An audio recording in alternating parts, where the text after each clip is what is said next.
Oh, you're bringing friends? Bring them, no problem. Oh, they're bringing friends too. Well, tell them to come along, because on this week's episode of Toyota History Tuesday, we're talking about the Toyota Sienna. My name is Mitchell. I'm here at Fred Haas Toyota Country, and in the spirit of the 2021 Sienna about to become available in the next few months, I thought it was the best time to talk about the history of the Toyota Sienna. So, without further ado, let's jump right into it. This will bring us back to 1990.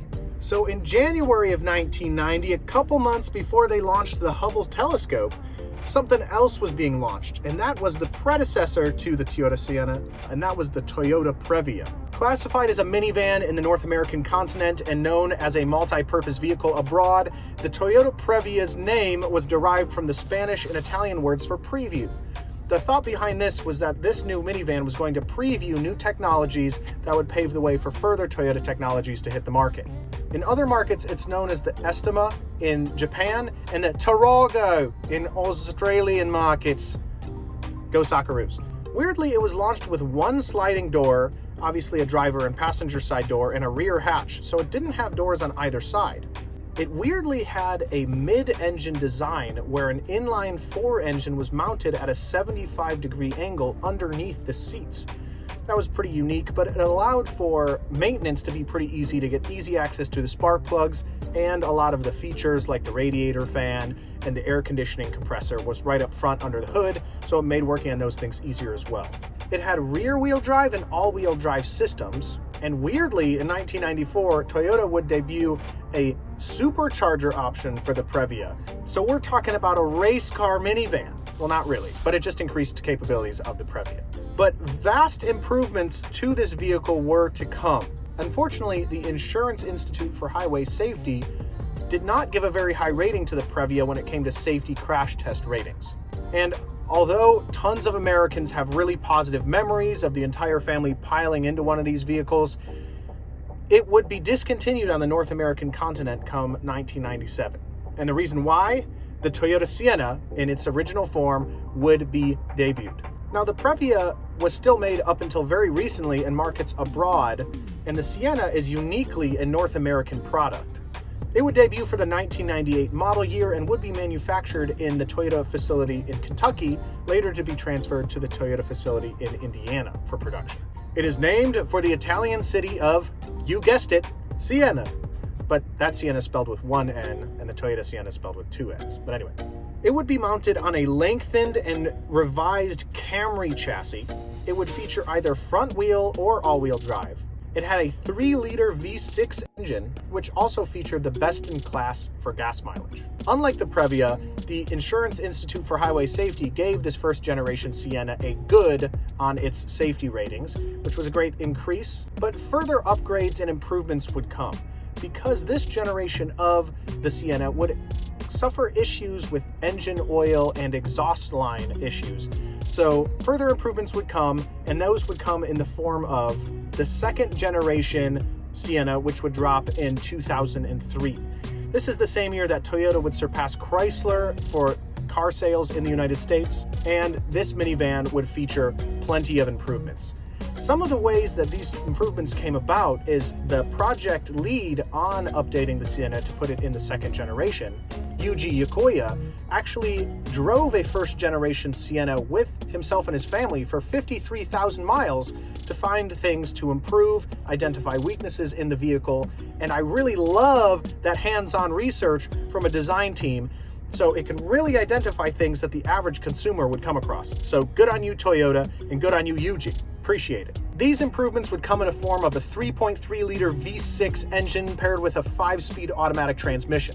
It would have a 45% increase in overall volume and a 39% increase in overall cargo capacity. Despite its increase in size, the gas mileage would remain the same as the previous generation for the all-wheel drive option, and actually would get slightly better if you just wanted to do the front wheel drive option. A little bit of trivia for you, the Toyota Sienna was actually the only minivan in the United States that had an all-wheel drive option up until very, very recently actually, so just a little bit of trivia for you. Other improvements included comfort features, safety features.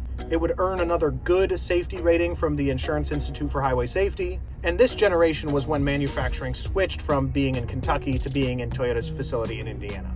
So that'll swing us around to 2010 when the third generation of the Sienna would make its debut.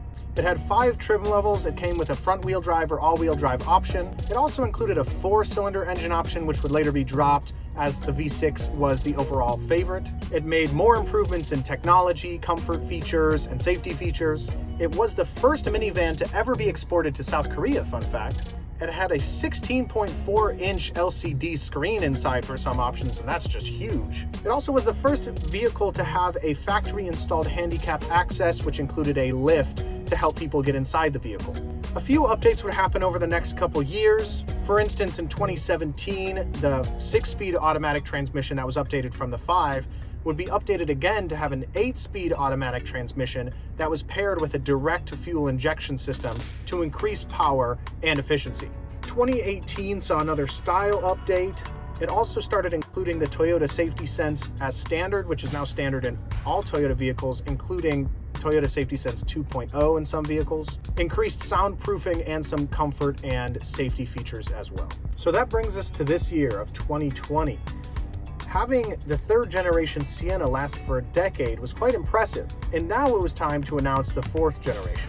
It was supposed to be announced at an auto show, but due to COVID, it was announced digitally on May 18th.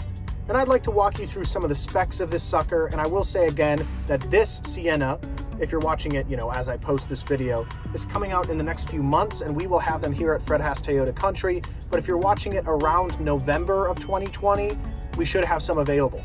So let's get into what this baby is packing.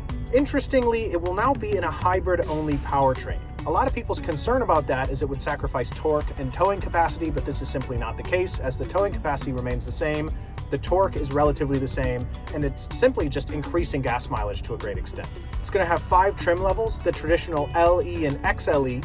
Then we're going to have the Limited, and on top of it, we're going to be adding an XSE, which is kind of a sportier version of the Sienna, and the Platinum as the highest trim level. We're going to have an internal vacuum option and a refrigerated compartment option. There's going to be a system where the driver has an intercom system to yell at the kids in the back if they're being too loud or something like that. Jimmy, stop touching your brother and you sit still. It's going to have an all-wheel drive option, of course, 18 cup holders, 7 USB ports, 4 zones of climate control, onboard Wi-Fi, a rear entertainment system, and power sliding doors and a power lift back. It's time to be super mom and dad when you step into this vehicle. You can yell at the kids, you can get them cold drinks, you can have them watching a movie or something like that. Basically, this vehicle's gonna have it all. Plus, excellent gas mileage. And those are only some of the dope new features that this new swag minivan is gonna be featuring. And that pretty much brings it up to where it is today and where it's going to be within the next few months, which is pretty exciting. This refreshed classic is not going anywhere in the Toyota lineup and only seems to continually be improved as new models are dropped. Starting all the way back with the Previa, although a very popular vehicle, to all the way up to this new super feature heavy, awesome 2021 Sienna that's going to be coming soon. So although we don't currently have 2021 models, they will be coming soon, as I said, but we do have several 2020 models that still have plenty of features. It's the last of the third generation, although it's been updated many times since 2010, of course. If you're interested in test driving one of these suckers, you can give us a call at 281-357-4000 to inquire or schedule a test drive, or simply swing by 22435 Texas 249 Houston. Thank you so much for watching. My name is Mitchell. I'm sitting here at Fred Haas Toyota Country. Thank you so much for watching, and I will see you in the next video. Thanks a lot.